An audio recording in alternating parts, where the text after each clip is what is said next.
भारत में मुसलमानों के सबसे बड़े संगठन कौन सा है? All India Muslim personal law board. उस बोर्ड के उपाध्यक्ष और जमीयत उलेमाए हिंद के अध्यक्ष मौलाना अरशद मदनी साहब एक लंबा चौड़ा लेख वो लिखते हैं। पहले तो हमें लगा कि मदनी साहब ने बांग्लादेश या ईरान के मुद्दे पर कोई लेख लिखा होगा, जो बांग्लादेश में हो रहा है उससे चिंतित होंगे, ईरान में जो महिलाएं और नौजवान युवा बाहर निकलकर आ गए हैं उस पर शायद कुछ लिखा होगा, क्योंकि बांग्लादेश पर मानवाधिकार आयोग की एक रिपोर्ट आ गई है जिसमें कहा गया है कि वहां पिछले 7 महीने से 116 अल्पसंख्यकों की हत्या कर दी गई है। कितना? 7 महीने और 116 अल्पसंख्यकों की हत्या। लेकिन अफसोस, मदनी साहब का जो ये पोस्ट आया वो बांग्लादेश पर नहीं था, ईरान पर, ईरान पर भी नहीं था।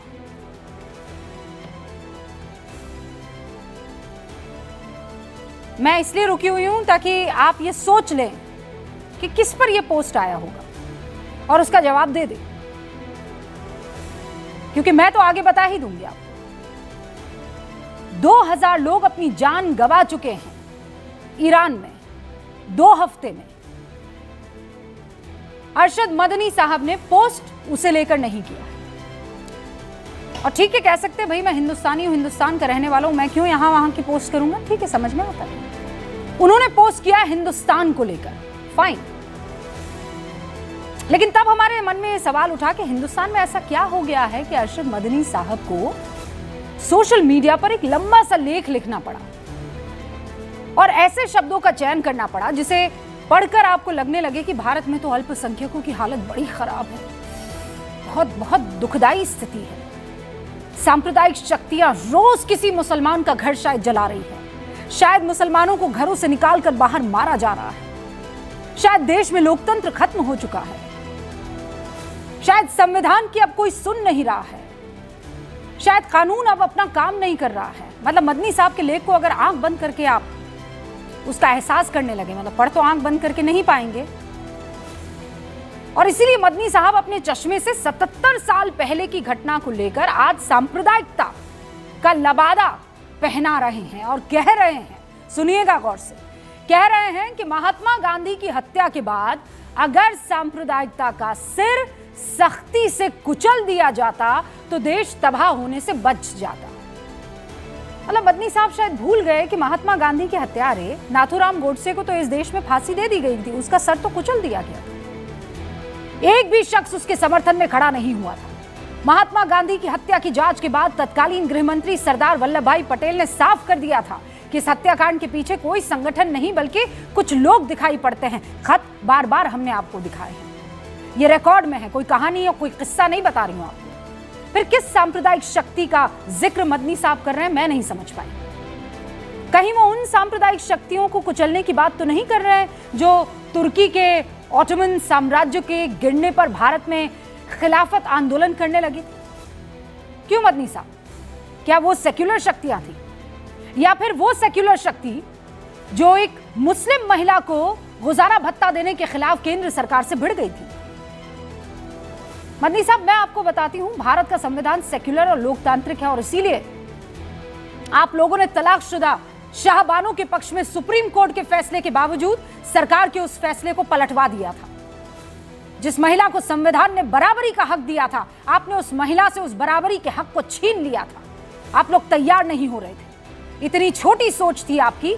सांप्रदायिकता पर लंबा लंबा लेख लिख रहे हैं। तब आपकी उंगलियों को किसने पकड़ लिया था ये बताइए? आपने ये सेव डेमोक्रेसी वाला राग तब क्यों नहीं अलापा जब मौत की सजा पाए आतंकी याकूब मेनन के जनाजे में हजारों मुसलमान शामिल हो गए थे? क्या तब आपको सेक्युलर और संविधान का स शब्द याद नहीं आ रहा था? आप तो मुसलमानों की ताकतवर बॉडी में बैठे हैं, तो बताइए कि मुसलमान में फैली कितनी कुप्रथाओं के खिलाफ आपने आवाज उठा दी? कीबोर्ड पर कितने दफे उंगलियां आपने दौड़ा दी? क्या 3 तलाक को खत्म करने के लिए लंबे लंबे लेख लिखे आपने? क्या हलाला के खिलाफ सामाजिक आंदोलन चलाया आपने? क्या वक्फ में फैले भ्रष्टाचार के खिलाफ अभियान छेड़ा आपने मदनी साहब? क्या जिहाद का सही मतलब लोगों को समझाने की कोशिश की आपने मदनी साहब? क्या एक से ज्यादा शादी के खिलाफ कोई संदेश दिया? क्या कट्टरवाद के खिलाफ कोई मुहिम चलाई? मुझे जहां तक याद पड़ता है मदनी साहब, जवाब मुझे ना में ही मिलेगा। मुस्लिम समाज के इन ठेकेदारों की असल जिम्मेदारी निभाई नहीं जाती, लेकिन जब कानून के हिसाब से बुलडोजर चलता है, जब संविधान के हिसाब से कानून बनता है, तब याद आता है विक्टिम कार्ड निकाल दिया जाता है, तब याद आती है सांप्रदायिकता। और अगर देश में सांप्रदायिकता बढ़ गई होती तो भगवा आतंकवाद का झूठा नैरेटिव गढ़ने की कोशिश होती। कुछ असामाजिक लोगों की तरफ से की गई लिंचिंग की घटना पर कानून सख्ती से काम करता। देश की राजधानी दिल्ली सहित देश भर में सैकड़ों मंदिरों को अतिक्रमण की वजह से तोड़ दिया जाता। अगर सांप्रदायिकता होती तो मुझे यह बताइए, अगर किसी एक धर्म का यहां पर राज है, मैं फिर दोहरा देती हूं, किसी एक धर्म का अगर राज है यहां पर, तो यह बताइए कि यह भगवा आतंकवाद कैसे आ जाता है, इसका नैरेटिव कैसे सब जगह फैल जाता है। लिंचिंग लिंचिंग लिंचिंग, क्या इस देश में हिंदुओं की लिंचिंग नहीं हुई तो फिर दो साधु पाल घर में कैसे मर जाते हैं लिंचिंग करवाकर? देश की राजधानी दिल्ली सहित देश भर में सैकड़ों मंदिरों का अतिक्रमण हुआ था और उस वजह से उसे तोड़ दिया जाता है। कैसे? अगर यहां पर सांप्रदायिकता है, अगर किसी देश में कोई धर्म संविधान पर हावी होता है ना, तो मदनी साहब तस्वीरें बांग्लादेश और ईरान जैसी होती है। ना प्रदर्शन करने की आजादी, ना अपने धर्म को मानने की आजादी। शुक्र मनाइए आप सच्चे सेक्युलर विचार वाले मुल्क में रह रहे हैं, जहां बहुसंख्यक आबादी अपने धार्मिक ग्रंथों के ऊपर संविधान को रखती है। क्योंकि खुदा न खास्ता अगर आप पड़ोस के किसी देश में अल्पसंख्यक की भूमिका में होते तो शायद इतनी हिम्मत किसी की ना होती कि इतना चौड़ा पोस्ट इस बात को लेकर लिख दिया जाए जो यहां पर है ही नहीं। अरशद मदनी साहब जिस तरफ इशारा कर रहे हैं, अगर उस तरह की सांप्रदायिकता इस देश में होती तो SIMI, Jammu Kashmir liberation front, popular front of India, Indian Mujahideen, Tehreek ul Mujahideen, Jamiat ul Mujahideen जैसे आतंकी संगठन यहां बन जाते। बताइए कि इस देश में ऐसे कितने हिंदूवादी आतंकी संगठन बने हैं? एक नाम बताइए जो हिंदू कट्टरपंथ को फैलाने के लिए आतंकी संगठन बना रहा हो। एक नाम बताइए। ना फैक्ट्स ऐसे हैं जो ये बता सके कि भारत का हिंदू सांप्रदायिक है, और ना ही ये बताने की वजह बस कुछ धार्मिक गुरुओं ने सिर्फ ये कह दिया कि हिंदू राष्ट्र होना चाहिए, तो आपको लगता है कि ये तो टिपिकल आतंकवादी संगठन की तरह काम कर रहे हैं। अरे बयान बहादुर कहां नहीं मिलेंगे आपको? इनके चश्मे से हिंदू धार्मिक यात्रा पर हुए पथराव में सांप्रदायिकता नहीं होती। कमलेश तिवारी से लेकर विकास यादव, पंकज नारंग, कन्हैया लाल की हत्या में कट्टरवाद नहीं होता। ताज्जुब इस बात को लेकर है कि आखिर इस तरह का चश्मा लाते ये कहां से है, और इन दोहरे चेहरे वाले रवैयों पर सवाल उठाने की हिम्मत कोई क्यों नहीं दिखाता है, खासकर उसी कौम से। और इसीलिए सवाल है कि 77 साल बाद महात्मा गांधी की हत्या को याद दिलाकर आखिर मदनी साहब हासिल क्या करना चाहते हैं? आतंकी घटनाओं पर चुप्पी साधने वाले ये लोग कानूनी कार्रवाई पर विक्टिम कार्ड क्यों खेलते हैं? और क्या मदनी साहब को सिर्फ मुसलमान ही बेचारे दिखते हैं? हिंदुओं के प्रति नफरत इन्हें दिखाई नहीं देती? आज इसी पर गूंज।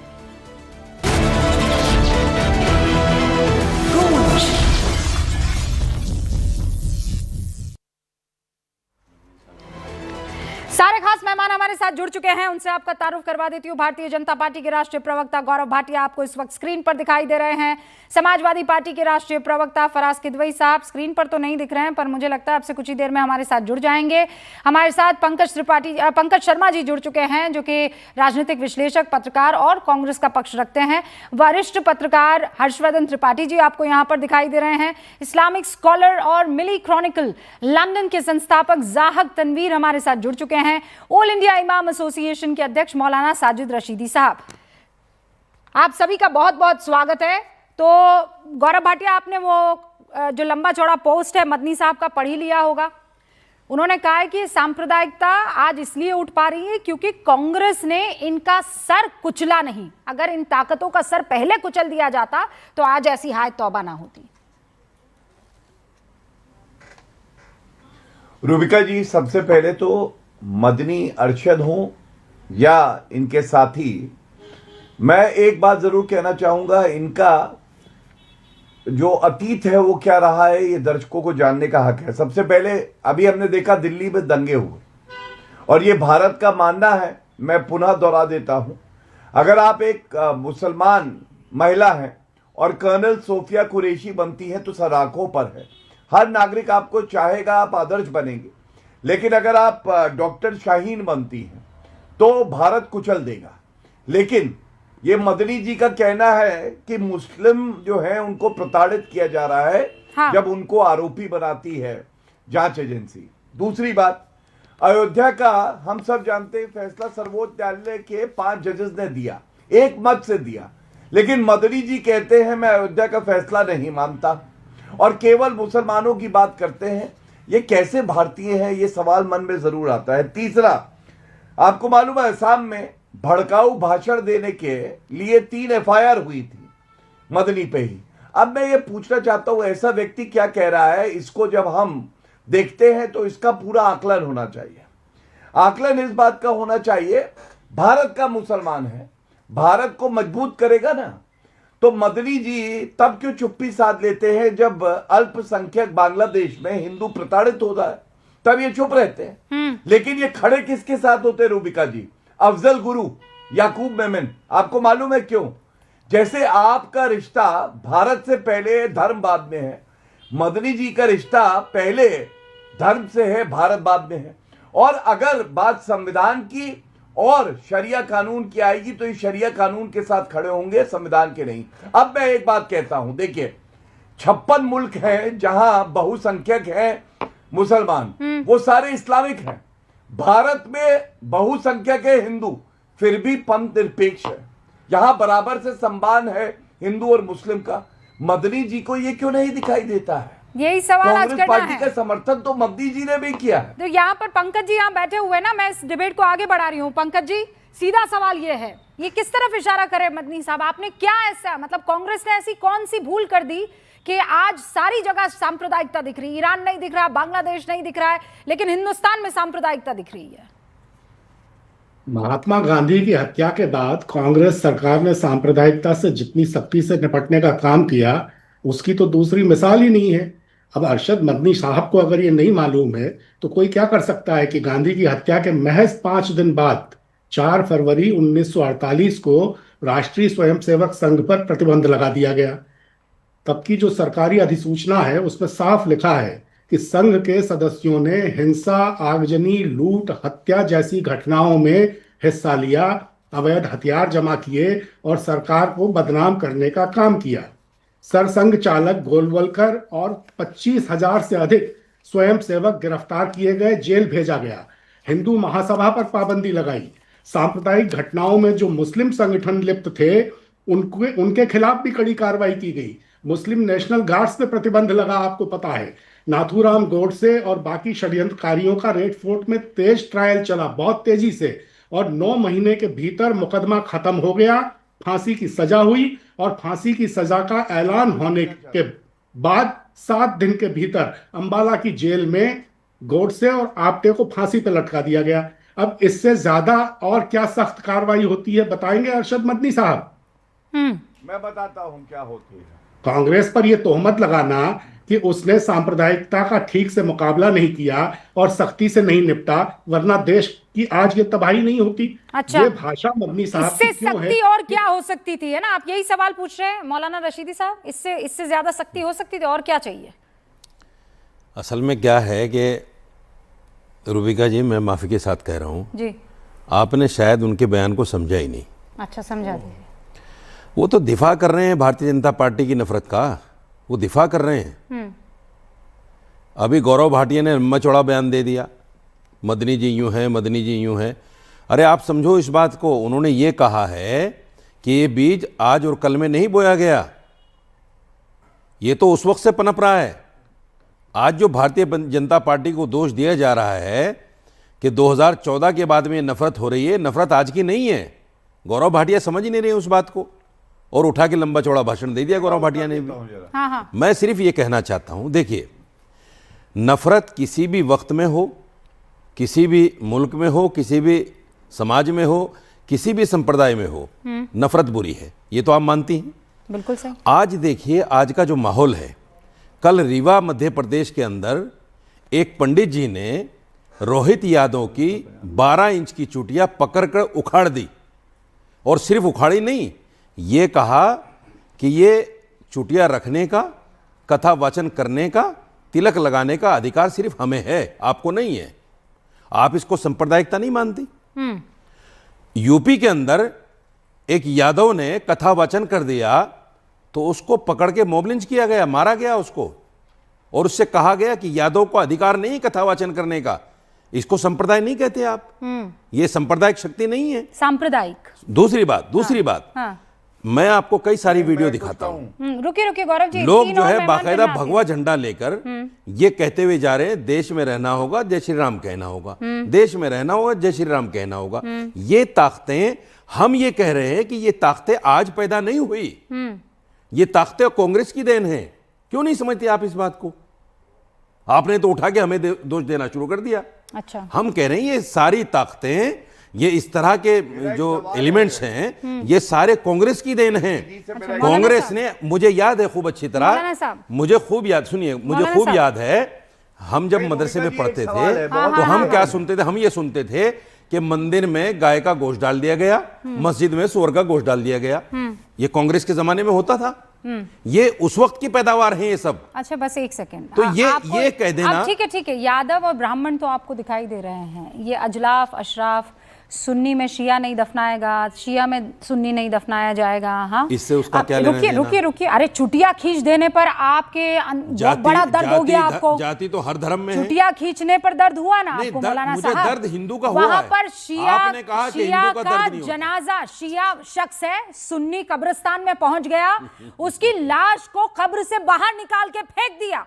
रूबिका जी, क्यों? क्योंकि वो शिया था। रूबिका जी, ठीक है, या फिर वो निचली जाति का था, और ये जो अपने आप को खानदानी मुसलमान समझते हैं, उनके कब्रिस्तान में वो दफनाया नहीं जा सकता था। आपको यादव, ब्राह्मण, ये सब तो दिखाई देता है। चुटिया खींची दिखाई, लाश खींच दी वहां कब्र से। कितनी बार निकले हैं रशीदी साहब सड़कों पर? मैं जवाब दे रहा हूं। अभी 10 दिन पहले एक मुसलमान अथर नाम के लड़के को, सब्जी वाले को, घर से खींच के मॉब लिंच कर दिया गया। अभी हरिओम वाल्मीकि को यूपी के अंदर मॉब लिंच कर दिया गया, और एनसीआरबी का डाटा है कि 580 दलितों को मार दिया गया, 42 मुसलमानों को मार दिया गया, और जय श्री राम का नारा लगा। आप इसको सांप्रदायिकता नहीं मानते? आप इसको हिंसा नहीं मानते? आप इसको देश के खिलाफ बगावत नहीं मानते? एक सेकंड मौलाना साहब, अगर नहीं मानते तो कोई बात नहीं, हम खामोश रह जाते हैं। अब मैं सवाल आपसे पूछ रही हूँ, वाल्मीकि यादव, जब आप किसी की हत्या या लिंचिंग की बात करते हैं तो बकायदा ढूंढ कर लाते हैं। अच्छा, हिंदू की बात ना करें हम। रुकिए, फिर आप कहते हो कि आप सिर्फ मुसलमान। रशीदी साहब, मैं बीच में नहीं बोली। अभी गौरव भाटिया ने कहा कि सिर्फ मुसलमान की बात करते हैं। रशीदी साहब, मैं बीच में नहीं बोली। अगर मैं हिंदू की भी बात कर रहा हूं। मैंने आपकी बात सुनी, रुक जाइए। बताइए। लेकिन चाहे वो पसमानदा हो, अशराफ हो, अजलाफ हो, सुन्नी हो, शिया हो, अहमदिया हो, बोहरी हो, सैफी हो, ये सब तो मुसलमान। लेकिन हिंदुओं में आप यादव ढूंढेंगे, वाल्मीकि ढूंढेंगे, अगड़ा ढूंढेंगे, पिछड़ा ढूंढेंगे। बहुत चालाक नहीं है आप? अगर मुसलमान बहुत चालाक नहीं है। जो आपने सारी लड़ाई जब लड़नी हो तो मुसलमान एक, और हिंदुओं में आप यादव वर्सेस ब्राह्मण वर्सेस वाल्मीकि वर्सेस अगड़ा वर्सेस पिछड़ा करने लगेंगे। जो आपने शिया सुन्नी का वाकया बताया, अगर कहीं ऐसा हुआ तो मैं उसकी कड़े शब्दों में निंदा करता हूं। बस, बहुत बढ़िया, कड़े शब्दों में निंदा करता हूं। शुक्र है। और उनके खिलाफ कार्रवाई होनी चाहिए। आपके उस कड़े शब्दों की निंदा को किसी कढ़ाई में तल दीजिए सर, उससे कोई काम नहीं होगा। हाँ, हमारी तो हैसियत ही नहीं ना, कोई काम नहीं होगा। हम तो हिंदू के लिए बोले जम मरे, मुसलमान के लिए बोले जम मरे, अपनों के लिए बोले जम मरे, दूसरों के लिए बोले जम मरे। ज़ाहक तनवीर, दो और मेहमान और फिर मैं डिबेट ओपन कर लूंगी। हमारी बात की हैसियत ही नहीं है। ज़ाहक भाई, फिर आगे। बहुत बहुत शुक्रिया जी, thank you so much Rubika ji. देखिए रूबिका जी, यहाँ पे प्रॉब्लम क्या है कि हम जब किसी के ऊपर ऐसे उंगली उठाते हैं ना, तो एक उंगली उधर जा रही होती है, तो हम ये नहीं देखते कि 3-4 उंगलियां हमारी तरफ पलट के आ रही है। खाली मेरे लिए नहीं है। हाँ ठीक है, तो यहाँ पे मौलाना साहब जो बता रहे थे कि भाई हिंदू धर्म में ऐसा ऐसा ऐसा ऐसा है, देखिए हम जिस धर्म को फॉलो करते हैं, नाम ही नहीं लिया भाई, नहीं बोले बीच में, सुनिए गलत जा रहे हैं। ठीक है, मत जाइए, गलत मत जाइए, ओके मत जाइए, इनको बोलिए हिंदू धर्म का मैंने नाम नहीं लिया। आप क्यों हिंदू मुसलमान वर्सेस कर रहे हैं? अच्छा ठीक है, सुनिए इन्होंने किया, आपने किया, सुनिए मैंने हिंदू धर्म पर एक लफ्ज नहीं बोला। ठीक है, ओके, लफ्ज उनके नहीं पास बोला। जो प्रॉब्लम्स है, आप उनके पास जो प्रॉब्लम्स है उसको हाईलाइट कर रहे हैं। हम जिस धर्म को फॉलो करते हैं, हमारी जिम्मेदारी है कि हम उसके प्रॉब्लम्स को हाईलाइट करें, उसको ओन अप अरे तो करें। जवाब दीजिए, मैं तर्कों ये में बात मैं कीजिए। ये आप नहीं मैं ये नहीं बोल रहा हूँ कि दूसरों आप को हिंदू उलझाने का धर्म को काम क्यों बोलें। कर रहे हैं भाई? उलझाने का नहीं, आप जो है वाटर बॉटरी कर रहे हैं यहाँ पे, आप जो है सिर्फ एक सिक्का उछालने की मैं कोशिश क्या कर कर रहे रहा हैं। हूं, मेरे ऊपर छोड़ दीजिए, आप अपना काम कीजिए ना। रुकिए ना मौलाना साहब, रुकिए ना। अच्छा चलिए मैं मुद्दे पे आता हूँ, मैं मुद्दे की बात करता हूँ कि मौलाना अरशद मदनी आपने साहब मान ने लिया जो कि अभी अभी तक मुद्दे पे नहीं थे आप। हाँ ठीक है, हाँ अच्छा ठीक है, ठीक है, सुनिए ना आगे बढ़ो। मौलाना साहब, ये मस्जिद की कमेटी थोड़ी है कि आप बहस कर रहे हैं, थोड़ा सा सुनिए बात को हमारी। रशीदी साहब आवाज नहीं जाएगी, हाँ प्लीज। फिर आ गए आप हिंदू मुसलमान पर, रुकिए ना। जाक भाई प्लीज कंप्लीट क्विकली। जी रूबिका जी, देखिए मौलाना अरशद मदनी साहब 70-80 साल पुराना वाकया अभी दोहरा रहे हैं और कह रहे हैं कि कम्युनलिज्म जो है इंडिया के अंदर फैला है। मौलाना अरशद मदनी साहब जो है 16 अगस्त 1946 को होने वाले डायरेक्ट एक्शन डे के बारे में क्यों नहीं बात करते, जिसमें मुस्लिम लीग ने हिंदुओं का कत्ल किया था बंगाल में। और फिर जो है अक्टूबर 1947 में पाकिस्तान ने ऑपरेशन गुलमार्ग किया था और ट्राइबल्स को, मिलिशियास को वहां पे मोबिलाइज किया था, और ये सब इस्लाम के नाम पे हुआ था। हमारा इस्लाम इसमें बदनाम हुआ, हमारे इस्लाम की किताबें इसके अंदर इस्तेमाल हुई। तो कभी मौलाना अरशद मदनी साहब ने जो 70 साल पुरानी बात कही है, इसके अंदर ये चीजें क्यों मेंशन क्यों नहीं की? और एक बात यह है कि इंडिया के अंदर जो सेपरेटिस्ट माइंडसेट पनपता है, इसके ऊपर कभी मौलाना अरशद मदनी साहब ने बात क्यों नहीं की? हाल ही में शमाइल नदवी साहब का एक वीडियो काफी मशहूर हुआ, जिसके अंदर वो कह रहे हैं कि कॉन्स्टिट्यूशन बाद में आता है, शरिया हमारे लिए पहले आती है। तो इस तरीके के माइंडसेट के ऊपर हमारे मौलाना साहब, हमारे अरशद मदनी साहब क्यों नहीं बात करते? ये सारा प्रॉब्लम देखिए, सारा प्रॉब्लम ये अल-फलाह को लेकर है, क्योंकि अल-फलाह अभी जो है ये प्रिवेंशन ऑफ मनी लॉन्ड्रिंग में आ चुका है। ईडी ने उसको प्रिवेंशन ऑफ मनी लॉन्ड्रिंग कर दिया है। अभी आपने रिसेंटली देखा कि 5 मुसलमानों को सुप्रीम कोर्ट ने बेल दे दी है। तो अगर इंडिया के अंदर कम्युनलिज्म होता, मुसलमानों के खिलाफ इस तरीके की चीजें होती, तो फिर ये होता ही नहीं। ऑस्ट्रेलिया टुडे की आप रिपोर्ट जाके पढ़ लीजिए, जिसके अंदर उसमें यह बताया गया है कि इंडिया में माइनॉरिटीज ही नहीं, माइनॉरिटीज के अंदर रहने वाले सब सेक्ट्स भी महफूज हैं। इंडिया के अंदर आपको शिया भी मिलेंगे, सुन्नी भी मिलेंगे, बरेलवी भी मिलेंगे, देवबंदी भी मिलेंगे, देवबंदी में हयाती भी मिलेंगे, ममाती भी मिलेंगे, अहले हदीस, सलफी, हर कोई आपको इंडिया के अंदर मिलेगा। नहीं, पर प्लीज और आप जाक भाई प्लीज 20 सेकंड्स में मुझे ये बताइए, मदनी साहब ऐसा पोस्ट क्यों करेंगे जब बिल्कुल बगल में बांग्लादेश में अल्पसंख्यकों की हत्या हो रही है? वहां ईरान में औरतें जो हैं वो अपने बुर्के से आजादी चाह रही, क्यों मदनी साहब इंडिया में सांप्रदायिकता का सर कुचलने के बातें याद दिलाएंगे? देखिए, पाकिस्तान में 1947 में 14% हिंदू थे, आज जाके 3% हो गए हैं। बांग्लादेश के अंदर 23% थे, आज जाके 9% हो गए। इंडिया में उस टाइम पे 9% मुसलमान थे, आज 18% हो गए। तो माइनॉरिटीज कहां पे महफूज हैं, कहां पे नहीं है, ये डेटा खुद बताता है, हमको बात करने की जरूरत नहीं है। ऑलराइट, आई थिंक फराज भाई ये फैक्ट साफ तौर पर समझ में आ जाते हैं। बस सर पहले 2 ओपनिंग हो जाए, वो गौरव भाटिया भी कुछ कहना चाह रहे हैं, लेकिन पहले ओपनिंग, उसके बाद में आ रही हूँ। फराज भाई। हाँ देखिए रूबिका जी, मैं शुरुआत करूंगा आपके ओपनिंग, आपका जो एड्रेस था उसमें 2-3 बातों से मैं शुरुआत करूंगा। सबसे पहली बात तो आपने ये कही कि नाथूराम गोडसे को फांसी हो गई, बिल्कुल फांसी हो गई। उसके बाद में आप रिवाइंड करके देखिएगा, आपने कहा कि एक भी शख्स ऐसा बता दीजिए कि जिसने उसका साथ दिया हो या उसका समर्थन किया हो। मैं 2 नाम बता देता हूं आपको, एक ही क्या करिएगा। साध्वी प्रज्ञा ठाकुर, जिन्होंने बहुत बड़ा देशभक्त बताया था और महात्मा बताया था। उस वक्त साध्वी प्रज्ञा पैदा हो गई थी क्या? अब यही तो प्रॉब्लम है। सुनते हैं नहीं, रिवाइंड कर दीजिए। रूबिका लियाकत, रिवाइंड करने की जरूरत नहीं, दिमाग में चलता है सब। साध्वी प्रज्ञा पैदा हो गई थी 47 में, 48 में। नाथूराम गोडसे का महिमा मंडन वो कर रही थी कि नहीं कर रही थी, आप ये बताइए। अरे मैंने जो पढ़ा उसके हिसाब से बोलिए ना। आप क्या बोल रहे हैं कि रूबिका लियाकत उस वक्त नहीं, अभी मैं उस वक्त की बात कर रही हूँ। कोई खड़ा हुआ था, नारे लगे थे, निकले थे? अरे नहीं, उसकी अंतिम यात्रा में जैसे यहाँ आतंकवादी के जनाजे में निकले थे हिंदू, निकले थे? बता दीजिए कितने। रूबिका, प्रॉब्लम यही है ना कि जब अब पूरा मुझे बोलने दी, अभी तो शुरुआत हुई, आप भड़क गई। और दूसरा नाम सुन लिया, अभिजीत गंगोपाध्याय, उनसे जब आपकी जैसी एक काबिल एंकर ने पूछा कि गोडसे और गांधी, तो उन्होंने बोला I will have to think over it. उसके बाद में भारतीय जनता पार्टी ने उनको टिकट दिया और उनको एमपी बनाया। दूसरी बात आपने बहुत अच्छी बात कही, 110 करोड़ हिंदुओं में 2 नाम लेकर आए आप, माशाअल्लाह। 2 नाम लेकर आए आप। 110 करोड़ हिंदुओं में 2 नाम नाथूराम गोडसे के फेवर में खड़े होने वाले। वाह, क्या काम किया, क्या मेहनत करते हैं आप, कसम खुदा की। अरे अभी तो सुनिए, अभी मेहनत देखी का आपने, आगे तो सुनिए। अभी मेरी प्यारी छोटी बहन, आपने ये बोला कि देश में कानून के तहत जो बुलडोजर चलाए जा रहे हैं, तब फिर आप ये कहिए आज कि इस देश के हाई कोर्ट और सुप्रीम कोर्ट झूठी है। फिर आपको ये बोलना पड़ेगा, क्योंकि कैसे? ये मैं आपको खबर दिखा रहा हूं, ये आपके दर्शकों से मैं निवेदन करता हूं कि इसको देखें। हिंदुस्तान टाइम्स 28 दिसंबर 2025 पेज नंबर 5, जिसमें लिखा हुआ है structure razed sans hearing, high court imposes ₹20 lakh cost on UP government. इसका हिंदी में मतलब यह हुआ कि हाई कोर्ट ने उत्तर प्रदेश के ऊपर 20 लाख का जुर्माना लगाया, क्योंकि बिना सुनवाई के स्ट्रक्चर को गिरा दिया गया, बुलडोजर चला दिया गया। अब कहिए हाई कोर्ट झूठा। उसके बाद में इंडियन एक्सप्रेस मार्च 2025 की खबर है, माननीय सुप्रीम कोर्ट, गौरव भाटिया जी तो इतने सीनियर वकील हैं, इनको पता होगा, संजीव खन्ना जी ने क्या टिप्पणी की थी उत्तर प्रदेश के पुलिस के ऊपर कि I don't want to use the word but the state police is biased. तो रुबिका जी, आपका ये दूसरा वहां पर जो है वो पूरा धराशायी हो गया। फिर अब मैं आ धराशायी, जाता हूं, फिर आप मुझे मत दोष दीजिएगा जब मैं आपको फैक्ट चेक करूं, फिर बाद में मत कहिएगा तो कि इसमें रुबिका क्या जी आप अरे गड़बड़ी मैं कर तो जाए। आपको नहीं नहीं अपने सामने दिखा रहा हाँ, हूं। तो मैं आपको बता बात देती हूँ बात ना, है, समय जब मैं सुनिए, बुलडोजर की बात मैं कर रही बताऊं। हूँ तो ये जो दिल्ली में मस्जिद के अगल बगल अतिक्रमण हुआ था, मैं उसकी बात कर रही थी, ठीक है। नहीं, आपने और सुनिए, अगर हाई कोर्ट को बुलडोजर एक्शन पर फुल स्टॉप लगाना था तो कोर्ट कह देता सीधे तौर पर, सरकार की इतनी औकात, कोई हैसियत कि बुलडोजर चला देगी, सुप्रीम कोर्ट का फैसला आ जाए या हाई कोर्ट का फैसला आ जाए। गौरव भाटिया जल्दी से जवाब दीजिए और उसके बाद हर्षवर्धन जी। बस सर, मैं अब डिबेट ओपन कर रही हूँ। गौरव भाटिया 40 सेकंड का रिबटल। हर्षवर्धन जी बस मैं आ रही हूँ आपके पास 40 सेकंड बाद।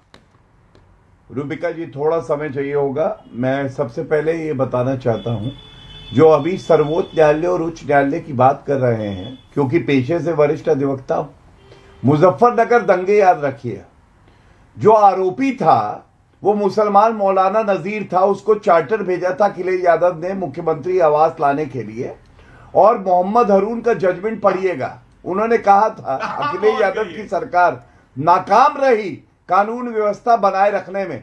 मुझे यकीन है कि उस सुप्रीम कोर्ट के फैसले पे भी आपकी उतनी ही आस्था होगी। उच्च न्यायालय की बात कर रहे हैं, याकूब मेमन के साथ खड़े होने वाले अखिलेश यादव, अफजल गुरु की पैरवी करने वाले अखिलेश यादव और उनकी पार्टी, आपको मालूम है इनका मैनिफेस्टो है मेरे हाथ में। रुबिका जी, ये देखिए, ये मैनिफेस्टो सपा का अंदर क्या कहता है, अगर आतंकवादी मुसलमान होगा तो उसके मुकदमे वापस लेंगे, और जब सत्ता में आए मुकदमे वापस लेने का प्रयास किया, उच्च न्यायालय इलाहाबाद ने ऐसी लताड़ लगाई और वापस नहीं लेने दिए, बाद में वो मुल्जिम हुए और उनको जेल जाना पड़ा। तीसरी बात, ये वो समाजवादी पार्टी है जो मुस्लिम इलाका और हिंदू इलाका बताती है। बहराइच में इनकी पार्टी का ट्वीट है, मुस्लिम इलाके से हिंदू का जुलूस जा रहा था इसलिए पत्थर चलाए गए। अब मैं आता हूं जरा रशीदी पे, मैं उनको मौलाना नहीं मानता। रुबिका जी, आप एक मुसलमान है, एक भारतीय है, मैं आपसे पूछना चाहता हूं, आप मस्जिद जाती मानने न मानने से आप क्या होता मस्जिद है? जाती है, आपको सनत थोड़ा एक मिनट बीच में ना बोले, ये जो भी है रशीदी को कहिए चुप होइए। रुबिका जी, ये गलत बात है। मैं तो मौलाना मानती मैं अपनी हूँ। बात पूरी नहीं, करूंगा। इनके अच्छा मुझे बताइए, मैं हर्षवर्धन जी मदरसे भी से मानते हैं फारिग मौलाना। तहसील आप बारी, आप नहीं, मैं एक बात मदरसे बोल से रहा हूं। बाकायदा फारिग तहसील हूं, चलिए, सनद अब है मैं मेरे अपनी पास। बात तब भी इनके रख मानने सकता से हूं। क्या होगा? नहीं नहीं, अब अरे बीच में गौरव ना भाटिया इनके जी, न मानने से क्या गौरव होगा? भाटिया जी, जाहिर वो नहीं, अरे इसका बकायदा मैं कह सर्टिफिकेट दूं मिलता ये है। वकील नहीं है, कुछ हो जाएगा मेरे कहने से? अच्छा ठीक है, अब मैं Gaurav Bhatia please allow me some time. पहले हर्षवर्धन त्रिपाठी, उसके बाद मैं रशीदी साहब और आप। हाँ, मैं आपके पास आ जाऊंगी सर। पहले हर्षवर्धन त्रिपाठी जी देखिए, मामला कहां से कहां पहुंच गया।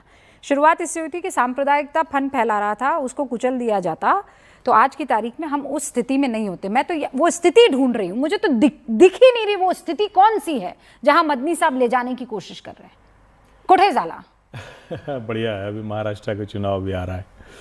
देखिए रुबिका जी, मुझे तो बड़ा आश्चर्य हो रहा है कि अरशद मदनी 1947 के बाद पाकिस्तान नहीं गए और यहाँ रहकर ये बात कर रहे हैं पाकिस्तान बांग्लादेश उनको दिख रहा है। आज जब वो चिंता कर रहे थे, आपने इतनी बड़ी बात कही, लेकिन हमारे किसी विद्वान साथी ने जो इसके अरशद मदनी के लिए अलग अलग तरीके से कवर फायर दे रहे हैं, किसी ने नहीं सुना कि भाई ने ईरान की बात की, न बांग्लादेश की बात की, न पाकिस्तान की बात की।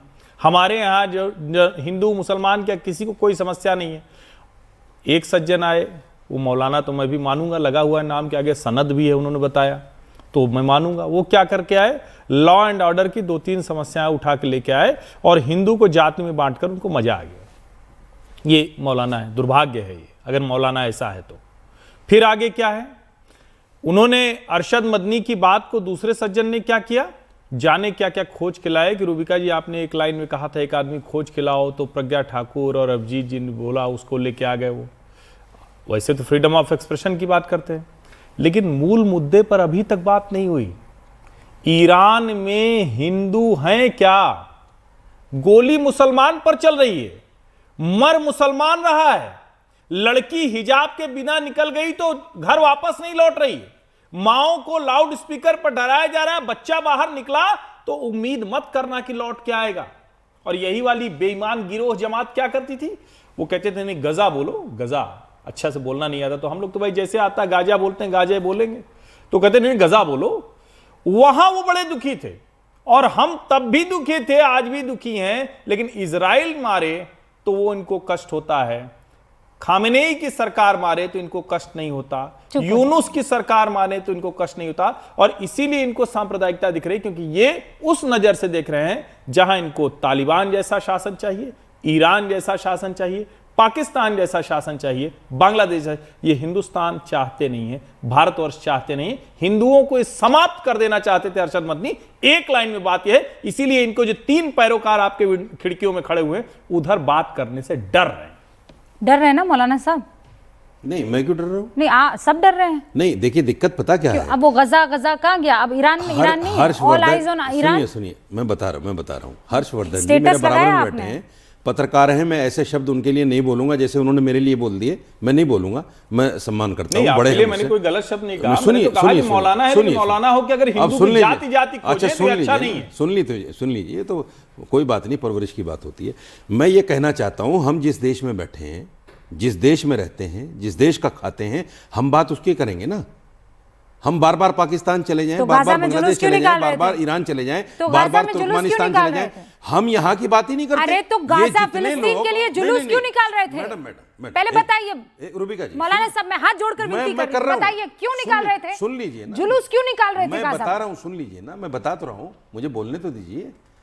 इनकी दिक्कत पता क्या है? इनकी दिक्कत यहाँ का मुसलमान, यहाँ का दलित है ही नहीं, इनकी दिक्कत बाहर का हिंदू और बाहर का मुसलमान है। अरशद मदनी ये बाहर जाते हैं, मस्जिद जाते हैं, यहां रहते हैं तो मस्जिद में जाना, टोपी लगाना गुनाह है, जुर्म है, नहीं लगाते। ये इनकी मानसिकता है। हमारी मानसिकता क्या है कि कहीं अगर कोई इंसान मरता है तो वो इंसान मरता है। ईरान कहाँ गया?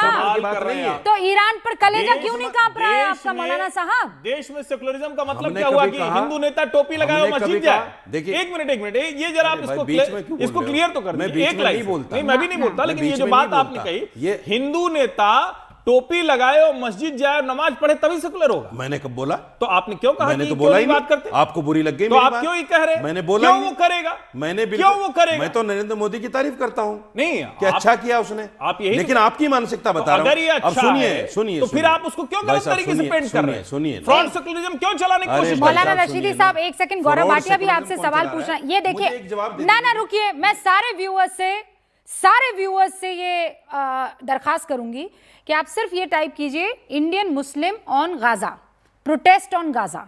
आप टाइप करेंगे ना तो आपको इस तरीके की कुछ तस्वीरें दिखाई देने लगेंगी जब आप लिखेंगे तो, ठीक है?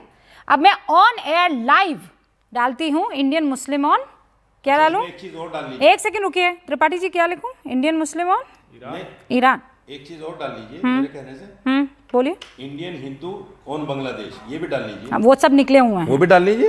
अरे मैं कह रही हूँ सब निकले हुए हैं, वो भी बता दीजिए, सब निकले हुए हैं। अब इंडियन मुस्लिम ऑन हिंदू कर सकता है, अरे इंडियन मुस्लिम ऑन गाजा कर सकते हैं, ईरान क्यों नहीं कर रहे हैं? कर सकता भाई, ईरान क्यों नहीं कर रहे? गौरव भाटिया, बड़ी अजीब सी कहानी। क्या लगता है ईरान पर मुसलमान क्यों नहीं जाग रहा? देखिए, गाजा पर तो जाग रहा है, ईरान पर मुसलमान क्यों नहीं जाग रहा है? गौरव भाटिया स्क्रीन पर नहीं सर, किसी की आवाज नहीं, मैंने व्यूअर से पूछा है, आपसे नहीं पूछा, आप बेफिक्र हो जाइए।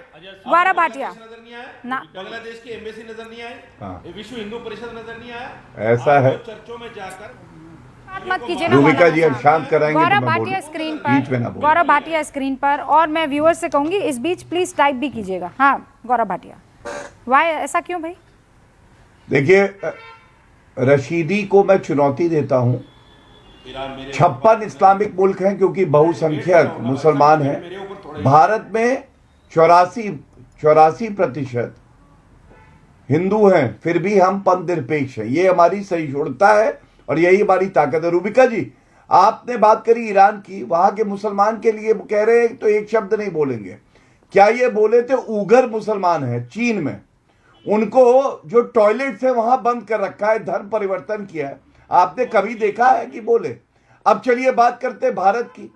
ये अपने आप को मौलाना बुलाते हैं। मैं दो बातें इनसे पूछना चाहता हूँ। रूबिका जी मुसलमान है, मस्जिद जाती है, अब बीच में ना बोले। देखिए बदतमीजी ना करे रूबिका जी, ये तरीका नहीं है, वरना दो कौड़ी की हैसियत नहीं है इनकी। और मैं ये बदतमीजी सुनना नहीं चाहता हूँ।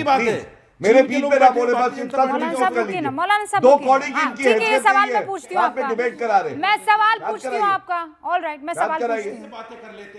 मेरा आप सवाल। लोग चीन के मेरे दो रिप्रेजेंटेटिव से सवाल मिल हैं। रहे थे कि नहीं मिल रहे थे दफ्तर नहीं। में आपके बीजेपी के?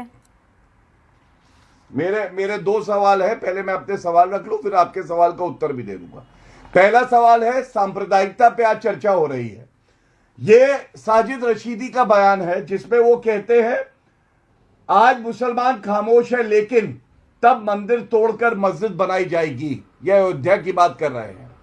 क्या यह भड़काऊ और सांप्रदायिक नहीं है? और अगर मर्द के बच्चे हैं तो बोले यहां पे कि यह बयान इनका है, यह सांप्रदायिकता है कि नहीं है? दूसरी बात, मौलाना किसी महिला को कहते हैं कि वो नंगी है, उनकी पीठ नंगी है। मैं पूछना चाहता हूं, मस्जिद में कोई महिला कैसे जाएगी ये मौलाना तय करेंगे और हम लोग यहां पे सहेंगे? ये रूढ़िवादी सोच। सुनिए, बकवास बंद, बकवास बंद। मेरी बहन है, मेरी बहन है, शर्म आनी चाहिए तुमको। तुम्हारी गंदी नजरें जो महिलाओं को इस नजर से देखती है, और आज तक तुम्हारे जैसे मौलाना मुलायम सिंह ने कहा भारत लड़के के हैं, नागरिक हत्या हो जाती घूमते है। हैं। रूबिका आपको जी, शर्म आती मेरा है? सवाल आपसे, आप ही मेरा कहते थे इज्जत कल ये सवाल बात, नहीं। मेरा आप ही इज्जत कहते थे सवाल समाजवादी को कल ये बात, छोड़िए। और बेशर्मी से आज जो आप- महिला को सर्टिफिकेट देने वाले तुम कौन होते हो? अरे तो इसका मतलब मस्जिद में कैसे भी जाए, समाजवादी के तुम्हें क्या साथ है? नहीं बोलो। खड़े हैं मौलाना साहब, खुदा के वास्ते, खुदा के वास्ते। अरे अरे अरे अरे अरे एक सेकंड। समाजवादी मौलाना साहब, समाजवादी पार्टी के मतों से सामने वाला अगर अग्री नहीं कर रहा है तो इसका मतलब ये कि समाजवादी पार्टी की किसी महिला पर कोई भी गंदी, कोई ओछी बात करेगा उसका समर्थन कर देंगे गौरव भाटिया? पर माफी मांगी, क्या समाजवादी ने माफी मांगी? आज तक माफी मांगी? अरे समाजवादी आज तक पार्टी माफी अलग है, मांगी? डिम्पल और यादव अलग और है। ये बीजेपी के प्रवक्ता बेशर्मी के साथ समाजवादी पार्टी अलग है, डिम्पल यादव अलग है। महिला है वो, उसका सम्मान कीजिए आप। ये गौरव भाटिया, देश की तमाम किसने महिलाएं वफा खड़ी किया? होंगी डिम्पल यादव के साथ, वो चाहे किसी पार्टी से हो। फराज की किदवई बात है। बताइए क्या मुझसे- कहेंगे आप इस पर? मुझसे बात कर रहे हैं? आज भी खड़े रहेंगे इस दकियानूसी सोच के साथ? अरे आप मुझे रूबिका जी एक बात, महिला ने एक शालीन ड्रेस कोड पहना हुआ था और आपको वहां पर गंदगी दिखाई दे रही थी। जायज हो गया, उसको बार बार क्यों लाया जा रहा है? इनसे पूछिए। तो फिर आप गौरव मायावती भाटिया पर अगर क्यों हिम्मत गए? है, तो आपने उसे समाजवादी जायज से क्यों ठहराया पूछिए मौलाना? कि गेस्ट हाउस कांड के लिए माफी अरे मौलाना, तो उसे जायज क्यों ठहराया लड़के आपने? हैं, लड़के हैं, गलतियां हो जाती है, माफी मांगी कि नहीं मांगी? ये पूछ लीजिए देखिए, अगर हिम्मत ये है। देखिए। देखिए वापस उस पे जा रहे हैं। अरे बकवास पहले करते हो अपने बिलावल जी, कुकर्मों का मुझे हिसाब लगता है दो। कि आज सबको रूबिका एक शर्मसार कर मुसलमान दिया है, साजिद रशीदी। वो मैंने कैसे क्या कपड़े शर्मसार पहने मुझे हुए नहीं हैं, पता तुम्हारा था कि ठेका इतनी है। आपकी तुम निम्न बताओ स्तरीय उधर। सोच है। आपने एक बार गलती की, कह रहे हैं माफी मांग लिया, फिर से वही घटिया हरकत कौन कर सी रहे हैं। गलती करती मैंने? आप डिंपल जी के ऊपर जो टिप्पणी आपकी थी वो आपकी उसी घटिया सोच को दिखाता हो, आप उसी को फिर जस्टिफाई कर रहे हैं। अजीब और आदमी आप ये आप, कह रहे हैं मैंने क्या कि गौरव justify भाट- कर दी भाई? आप ये कह रहे हैं मैं कि ये गौरव कह रहा भाटिया हूं। इसलिए न खड़े हो क्योंकि वो आमने सामने की विरोधी पार्टी। आप किसी महिला के ऊपर टिप्पणी कर देंगे और दूसरा कोई इसलिए न बोले कि वो विरोधी पार्टी आपस में सलाम लड़ते है हैं। आपकी सोच को, कमाल जनाब। कर दिया आप। सलाम है आपकी सोच कमाल को। कर दिया आप। इतनी गंदी थोड़ी- मानसिकता आपकी थोड़ी तो आप- मेरे बारे में, क्योंकि मैं अरे मुसलमान हूं, ओहो, क्योंकि मैं मुसलमान हूं, इतनी गंदी सोच आप आपकी है। मुसलमान मेरे हो, बारे में। विक्टिम और गौरव कार्ड। भाटिया हिंदू हैं, वो पर्स इतनी है आपके गंदी पास? सोच मेरे बारे में। हर्षवर्धन की पर्स है आपके पास? पर्स है, आप पर्स पत्रकार है, हैं। पर्स है। हाँ, कमाल कार्ड्स की वगैरह बात है। है। हाँ, निकालिए कमाल जरा की उसे। बात है। निकालिए देखिए जरा। मैंने गलत सोच का परिचय दे दिया। ये देखिए इसमें अजीब आदमी। ये फला कार्ड है, ये महिलाओं पे गलत टिप्पणी ये करोगे। कार्ड है, ये डेबिट कार्ड है, हाँ आइडेंटिटी मेरा भी ले कार्ड लीजिए है। ना। नहीं, आपके पास तो सिर्फ विक्टिम मेरा कार्ड भी होता ले है। लीजिए। आपके पास नहीं, ये मेरा भी ले लीजिए। हर्षवर्धन जी के पास मेरे डेबिट पास कार्ड भी है, मेरा क्रेडिट कार्ड अधिकार- है, प्रेस आधार इंडिया का कार्ड भी है, कार्ड है, पैन कार्ड भी है, हाँ, सारा उनके है पास मेरे विजिटिंग पास। कार्ड है, मेरा भी तो ले लीजिए। उनके पास आधार कार्ड है, उनके पास आपको स्कूल भी के इन्हीं कुछ का उनकी दिखेगा, मेरा बेटी के नहीं कार्ड दिखेगा। है, आपके पास एक ही कार्ड है, आपके पास विक्टिम कार्ड है, नहीं, इसके लेकिन अलावा मुझे कोई शर्म आती कार्ड है है ऐसे लोगों के साथ नहीं। बैठने शर्म में, आपको जिनको आनी सिर्फ हिंदू चाहिए, दिखता है, मुसलमान नहीं आनी दिखता। चाहिए आपको शर्म। मुझे शर्म आती है। गौरव भाटिया रूबिका, कई मुझे बार शर्म आती है। समाजवादी बस पार्टी लोगों के साथ की बैठने में, भर्त्सना कर जिनको चुके सिर्फ अलग हिंदू अलग नजर मंच आता पर। है। सचमुच समाजवादी पार्टी के प्रवक्ताओं के साथ अक्सर उनकी और तो डिम्पल नोकझोंक जी के होती लिए है, हम लोग हिंदू लेकिन होने आज की वो वजह से नहीं। डिम्पल यादव के साथ इसलिए खड़े हैं क्योंकि महिला की इज्जत के साथ खड़े रहना है। और आप मायावती मैं का कह रहा हूं, याद apologize हो दिलाकर गया कह रहे हैं कि जो फिर आप किया उस वो पर सही बात कर कर रहे दिया है। नॉनसेंस सर, आज तक साड़ी नॉनसेंस। खींचने पर माफी नहीं मांगी। बात कहां आज थी, तक कहां लौंडे पहुंचा हैं, दिया? गलती हो जाती है पर माफी नहीं मांगी। तो इसका मतलब और यह है मेरे कि ऊपर आप बात डिम्पल कर रहे हैं यादव आप, की पीठ क्योंकि पर मैं कुछ भी मुसलमान बोल हूं। देंगे सर। मुझे टारगेट किया नॉनसेंस जाएगा है क्योंकि सर, मैं ये मुसलमान हूं। नॉनसेंस है ये मौलाना साहब, नॉनसेंस कहते हैं इसे और कुछ नहीं कहते। नॉनसेंस नहीं है। मेरे पास वक्त की कमी है, बहुत बहुत शुक्रिया आप सभी का, थैंक यू।